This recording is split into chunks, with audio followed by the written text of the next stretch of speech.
Today, we're going 10 questions deep with Travon Jackson, the visionary behind the new South End Grocery, which opened this week, marking the end of a decades-long food desert in Albany's South End. Can we get a quick tour? Absolutely. What's the response been so far? Elation, joy, some shock. I think the realization of a lot of dreams and questions, and overall just a congenial, neighborly type of love.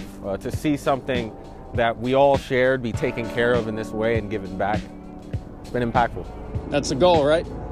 That's the goal, the mission, and sometimes the goal is just to listen better so you can figure out what people need to tell you to do. And this project was motivated by listening first and foremost.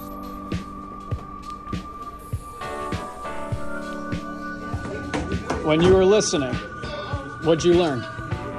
Number one, that grocery stores, generally speaking, do not make money.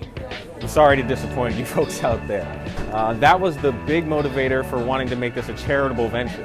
One that focused on providing access at prices that were affordable, but also building farm relationships within our county so that we're not constantly offboarding and shipping out the food that people who are our neighbors need every day. How many items are in here right now? Ooh, my friend, we are over 1,000 SKUs. Over 1,000 SKUs, and that's through many different suppliers, the farms, Fort's Ferry Farm, right in Latham, Soulfire Farm, who began with their roots in the south end of Albany, Driscoll, who's been wonderful to us, as well as private buying directly with vendors, Andy's Italian that just closed up on Delaware. We're very proud to say we're stocking the last of their product and carrying on the name down here in the south end. What's been your biggest challenge that you've had to face with this endeavor? Systematically, a lack of faith in exotic, ethnic, community-rooted projects, especially those that kilter away from making money, first and foremost. I've been very open and upfront that this is not a profit-making endeavor, and I feel like that's scared away many of the same people who are excited to invest in this region. And I would contend if you're excited to invest, you also need to be excited about the people you're investing around. And that's what charity is for. There's no greater excitement than a given dollar. Ask any pastor. So you got some hot food as well, right?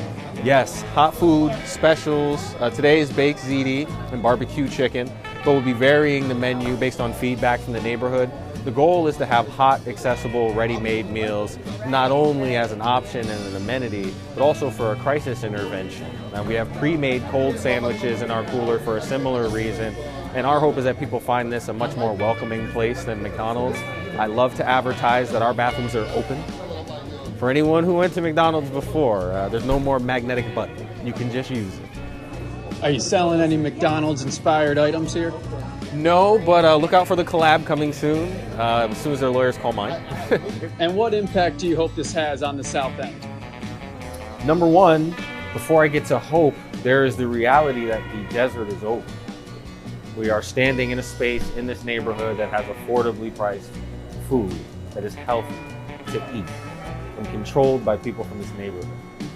My hope is that this can defray any other concerns, setbacks, hand-wringing, whatever the case may be, about the rest of what this neighborhood deserves. And it is much more than bootstrapping ourselves to feed ourselves. There's been a groundswell of excitement in Albany and the region, and traditionally there's an undercurrent of leaving people out, not listening.